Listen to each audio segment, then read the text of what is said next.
বাংলাদেশ নিয়ে ভারতের উদ্বেগ উৎকণ্ঠার শেষ নেই। একটা রিপোর্ট চোখে আসলো আনন্দবাজার পত্রিকায়।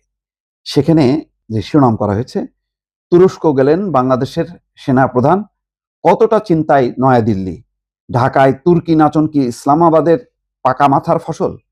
অর্থাৎ তুরস্ক নিয়ে যে বাংলাদেশ মাতামাতি করছে, এর পেছনে কি পাকিস্তানের কোনো ইন্ধন আছে? এরকম একটা সন্দেহ প্রকাশ করে বাংলাদেশের কারোর কোনো বক্তব্য কোড না করে একটা মন গড়া রিপোর্ট তারা করছে। এবং সেখানে মূল চিন্তা, সেনাপ্রধান 5 দিন গেছে, তার আগে আসিম মুনির গেছে, পাকিস্তানের সেনাপ্রধান। আসিম মুনিরের পরপর বাংলাদেশের সেনাপ্রধান গেলেন ওয়াকারুজ্জামান 5 দিনের জন্য।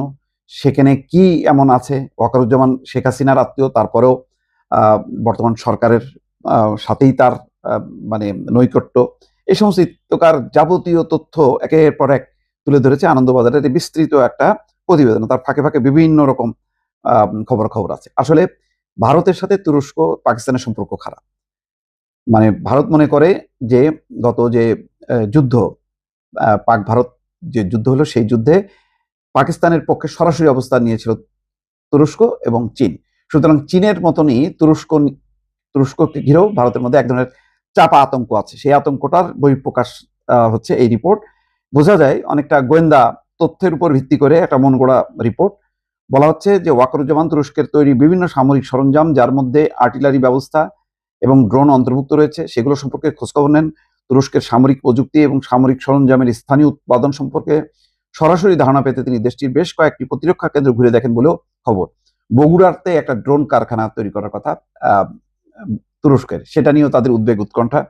যে গত মাসে আবার তুরস্কের বিদেশ মন্ত্রী হাকান ফিদান, পররাষ্ট্রমন্ত্রী, তিনি এসেছিলেন এবং এই সফরের পর তার পরপরই মানে সেনাপ্রধানের এই সফর, মোট কথা তুরস্কের সাথে বাংলাদেশের ঘনিষ্ঠ হওয়াকে সন্দেহের চোখে দেখছে হচ্ছে ভারত। তারই একটা বিস্তারিত একটা বহিঃপ্রকাশ দেখা যাচ্ছে তাদের এই রিপোর্টে। এবং ঘুরে ফিরে তাদের যেই সন্দেহ, সেটা হলো ওইটাই যে মানে এর মধ্যে আবার ইয়েরা আছে কিনা, মানে পাকিস্তানের যোগসাজশ আছে কিনা। এবং বলা হচ্ছে যে পাকিস্তানের পাশাপাশি তুরস্কের সাথে সম্পর্ক এবং তুরস্কের সাথে যে সামরিক তাদের সম্পৃক্ততা, সেই সম্পৃক্ততার পেছনে ইন্ধন দিচ্ছে হচ্ছে পাকিস্তান নেপথ্যে। এবং পাকিস্তান চায় তুরস্কের সাথে বাংলাদেশের আরো সামরিক ঘনিষ্ঠতা বাড়ুক এবং চারিদিকে যাতে ভারতকে যাতে একটা কোণঠাসা অবস্থায় রাখা যায়, যে বাংলাদেশে যত সামরিক শক্তি বাড়বে ভারত একটা চাপের মধ্যে পড়বে, ওইদিকে পাকিস্তান, এদিকে চীন, সব মিলায় ভারতকে একটা চাপের মধ্যে রাখা, এটাই হচ্ছে উদ্দেশ্য। এবং বলা হচ্ছে যে নির্বাচিত সরকার আসলে সম্পর্ক ভালো হবে ভারতের সাথে, এমন একটা আশাই ছিল ভারত, কিন্তু এখন পর্যন্ত তার লক্ষণ দেখা যাচ্ছে না।